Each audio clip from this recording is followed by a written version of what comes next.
It's time to rest your eyes and drift into a gentle story. While you snuggle down and relax, I'll read to you about Leo and the Sky Forest Adventure.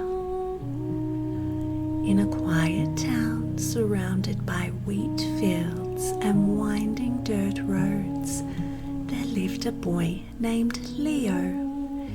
He had a wild imagination, a favourite blue hoodie, and a habit of staring up at the clouds as if waiting for them to open a door.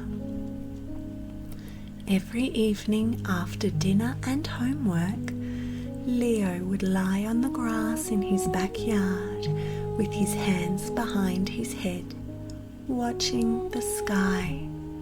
He didn't know what he was waiting for exactly. Maybe a spaceship, maybe a flying animal, or maybe just something different. One evening, something did happen. The air grew still, the wind paused, and a low hum drifted down from above like the echo of a flute. Leo sat up and squinted. Through the fading sunlight, a silver feather floated down from the sky. It shimmered like moonlight and landed softly on his knee. Leo picked it up. It was warm. Before he could wonder too long, the grass around him stirred, not from wind, but from light. A soft circle of blue shimmered around him, and suddenly he was no longer in his backyard. He was in a forest, but not just any forest. The trees stretched into the clouds, their trunks glistening with silver bark, and their leaves glowed softly in shades of green, blue, and purple. Giant flowers pulsed with light. Floating creatures with wings shaped like stars drifted by, humming gently. Leo took a deep breath. The air smelt of peppermint and rain. A soft voice spoke. "You found a feather. That means you're ready." Leo turned. A small creature stood on a nearby rock, part fox, part owl, with golden eyes and fur like a misty morning. "Who are you?" Leo asked. "I'm Orlo, Sky Guardian of the Forest. And you, Leo, have been invited to complete the feather path." Leo's eyes widened. "What's the feather path?" "An adventure," said Orlo, "but a calm one, a journey of spirit. You will walk the sky forest trails and gather 3 sky feathers, each with its own gift. When the path is complete, the forest will sing you home." Leo felt a mix of nerves and excitement.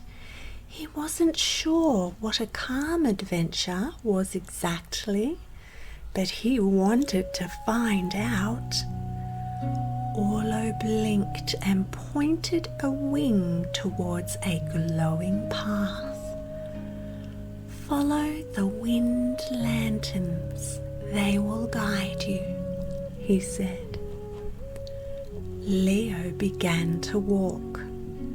The path felt soft beneath his sneakers, like walking on moss and memory. As Leo walked deeper into the forest, the light dimmed gently. Trees whispered secrets to each other. Eventually, he reached a small clearing where a creature sat alone. It was a sky deer with wings tucked at its side. Its fur was dark like twilight. It looked sad. "Hello," Leo said quietly. The deer looked up. "I'm supposed to cross the cloud steps," it said, pointing to a bridge made of misty light that hovered just above the trees. "But I'm afraid because it's so high." Leo looked at the steps. They shimmered, but they looked strong. "Want to try together?" Leo offered. The deer blinked in surprise. "Would you?" "Sure," Leo said, smiling. Together they stepped onto the cloud steps.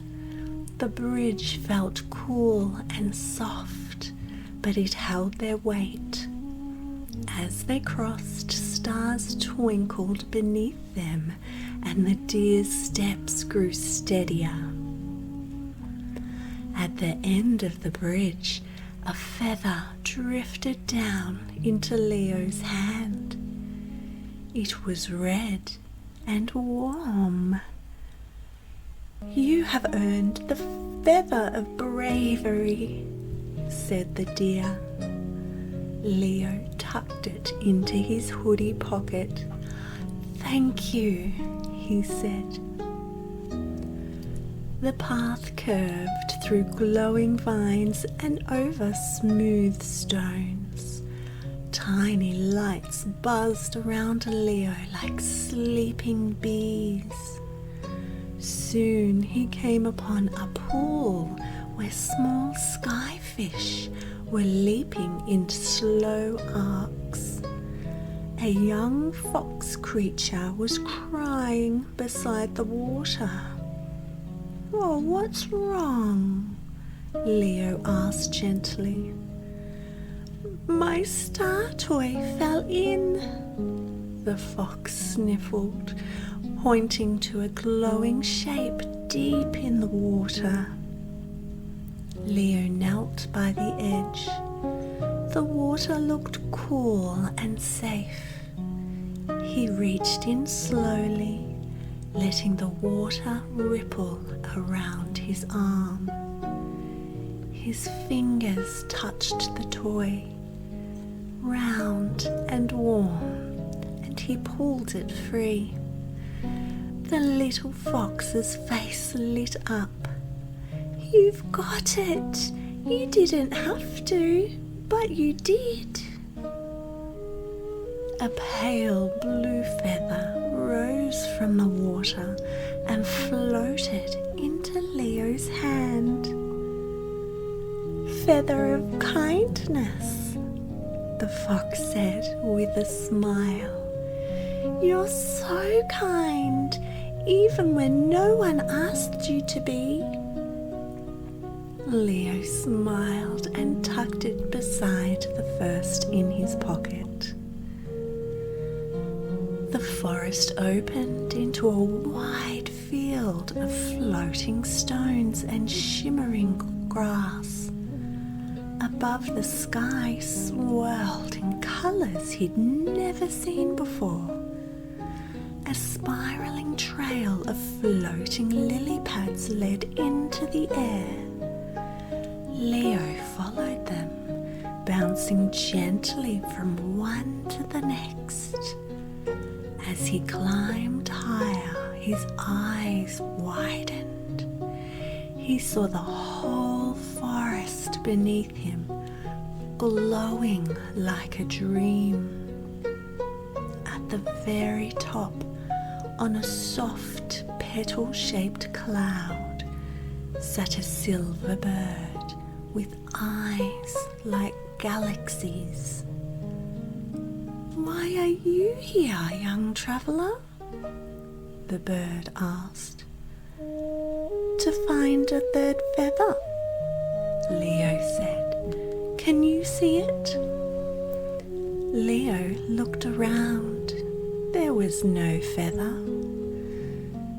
"Maybe it's not something I can see," he said. The bird nodded. "Correct.